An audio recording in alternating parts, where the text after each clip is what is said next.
Hello అండి, welcome to Sukanya vlogs. ఎలా ఉన్నారండి? బాగున్నారా? నేను మీ సుకన్య.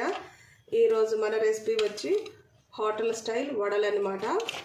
చాలా సింపుల్గా, ఈజీగా, హోటల్లో ఎంత రుచిగా ఉంటాయో అంతే రుచిగా నేను మీకు చేసి చూపిస్తాను. ఈ వడలు అనేవి పైన క్రిస్పీగా లోపల సాఫ్ట్గా ఎలా రావాలో నేను చెప్పే చిట్కాలతో చేయండి. చాలా చాలా రుచిగా ఉంటాయండి. చాలా సింపుల్గా అయిపోతాయి. దీని తయారీ విధానం చూసేయండి.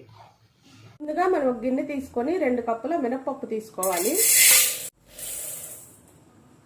ఇప్పుడు ఈ మినపప్పులో నీళ్లు వేసుకొని బాగా 2-3 సార్లు కడిగి నానబెట్టుకోవాలి, ఒక 5 గంటలన్నా. ఇప్పుడు ఇంకొక గిన్నె తీసుకొని మనం ఏ కప్పుతో అయితే 2 కప్పుల మినపగుళ్ళు తీసుకున్నామో అదే కప్పుతో ఒక అరకప్పు పట్టుపప్పు నానవేసుకోండి. మనం హోటల్ స్టైల్లో వడలు చేయబోతున్నాం అనమాట. పైన క్రిస్పీగా లోపల సాఫ్ట్గా రావటానికి ఇది ఒక, చూసారు కదా, ఇది ఒక ట్రిక్ అనమాట. ఎందుకంటే ఈ పొట్టుపప్పు కొంచెం వేయటం వల్ల వడలు అనేవి చాలా బాగా వస్తాయి. ఇప్పుడు ఇవి కూడా నానబెట్టుకోవాలి. మినప్పప్పు నానిపోయినాయి కదా చక్కగా. ఇప్పుడు వీటిని నీట్గా మళ్ళీ ఇంకొకసారి కడిగి తొక్కపప్పు ఈ 2 కలిపి మెత్తగా మనం మిక్సీ పట్టుకోవాలన్నమాట. చాలా మెత్తగా పట్టుకోవాలి. తొక్కపప్పు అంతా తొక్క తీసేసుకొని ఈ పప్పులో వేసుకొని అన్నీ కలిపి మిక్సీ పట్టుకోవాలి. మిక్సీ పట్టుకున్న పిండిని గిన్నెలోకి తీసుకోండి. చూసారు కదా, ఇలా మెత్తగా ఉండాలన్నమాట. చాలా మెత్తగా ఉండాలి. నేను మిక్సీలో వేసి చేస్తున్నాను. అందరి దగ్గర గ్రైండర్లు ఉండవు కదా, అందుకోసమని. మీ దగ్గర గ్రైండర్ ఉంటే గ్రైండర్లో వేసుకోండి. వడలు అనేవి మనం వేసే పిండిని బట్టే బాగుంటాయి అన్నమాట. చాలా మెత్తగా ఉండాలి. ఇప్పుడు మనం ఈ పిండిలోకి రుచికి తగినంత ఉప్పు వేసుకోవాలి.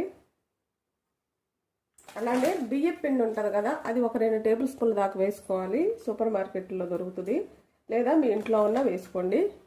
ఒక్క చిటికెడు తినే సోడా వేసుకోండి. ఇప్పుడు వీటన్నిటిని బాగా కలపాలి.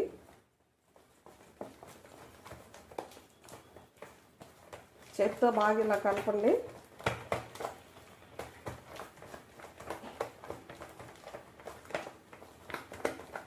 మనం ఎంత బాగా కలిపితే అంత బాగా పొంగుతుంది. బాగా కలిపినాక కొంచెం కరివేపాకు, ఉల్లిపాయ ముక్కలు, అలానే పచ్చిమిరపకాయలు, కొంచెం జీలకర్ర వేసుకోవాలి. నూనె కూడా వేడైపోయిందండి. ఇప్పుడు వడలు వేసుకుందాం. కొంచెం చేతికి తడి రాసుకొని చక్కగా ఇలా ఒత్తుకోండి. కొంచెం ఒత్తుకోవాలన్నమాట, అప్పుడే వడ అనేది బాగుంటుంది.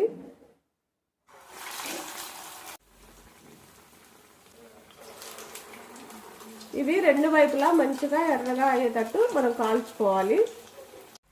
చూసారు కదా, 2 వైపులా ఎంత మంచి కలర్గా వేగిపోయినాయో. ఇప్పుడు ఈ టైంలో మనం వీటిని తీసేసుకోవాలన్నమాట. ఇప్పుడు ఉండపిండి అంతా కూడా వేసుకుందాం.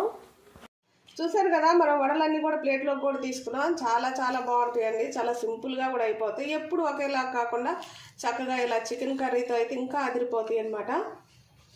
మీకు కానీ నచ్చినట్టయితే కంపల్సరీగా ట్రై చేయండి. ఎలా వచ్చిందో కామెంట్ చేయండి. నా వీడియోస్ కానీ మీకు నచ్చినట్టయితే లైక్, షేర్, సబ్స్క్రైబ్.